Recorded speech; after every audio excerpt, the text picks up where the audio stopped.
Pemirsa, Presiden Prabowo Subianto menegaskan jika instruksi efisiensi anggaran semata-mata demi kepentingan rakyat luas. Sementara Menteri Keuangan Sri Mulyani menyebut kebijakan efisiensi anggaran dibuat agar kementerian dan lembaga negara bisa lebih efisien dan lebih bersih, berfokus pada kebutuhan masyarakat.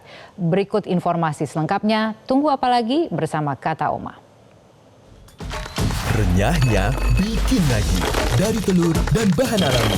Tunggu apa lagi? Dapatkan sekarang. Kata Oma. Kasih sayang Oma di kerenyahannya.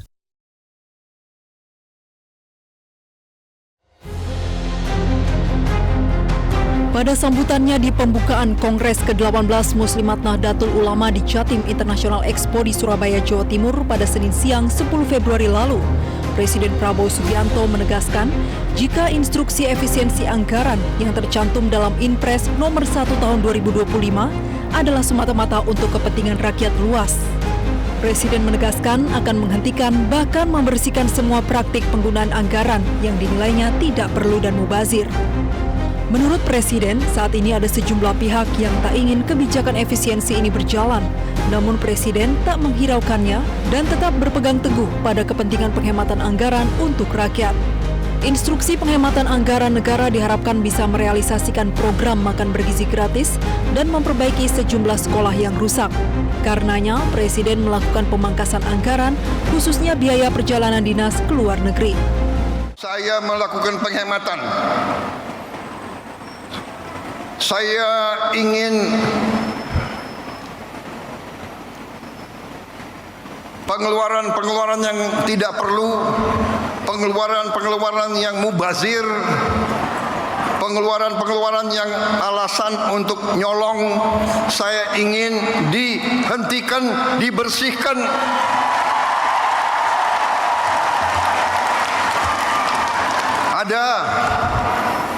Ada yang melawan saya. Ada. Dalam birokrasi merasa sudah kebal hukum, merasa sudah menjadi raja kecil.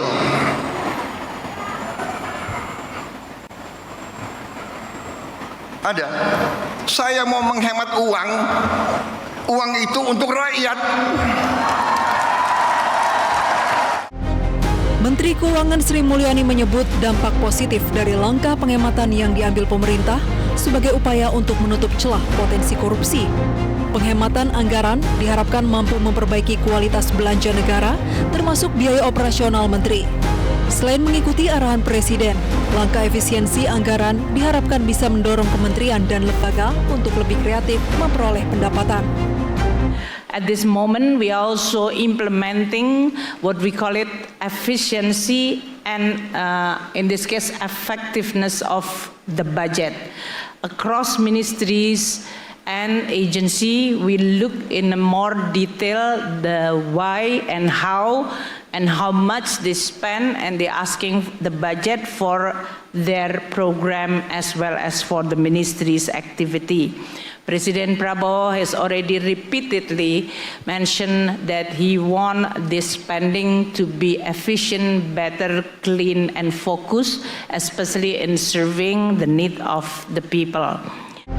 Seperti diketahui, target efisiensi anggaran sebesar lebih dari 300 triliun rupiah mengarah pada dua pos penting, yakni efisiensi di kementerian dan lembaga sebesar 256,1 triliun rupiah dan efisiensi bagi daerah sebesar 50,59 triliun. Pemerintah menunjuk Badan Pengawasan Keuangan dan Pembangunan atau BPKP untuk mengawasi pelaksanaan Inpres tentang efisiensi anggaran yang mulai efektif berlaku sejak 22 Januari 2025. Dari Jakarta dan Surabaya, Jawa Timur, Liputan Metro TV. Jelajahi cara baru mendapatkan informasi. Download Metro TV Extend sekarang.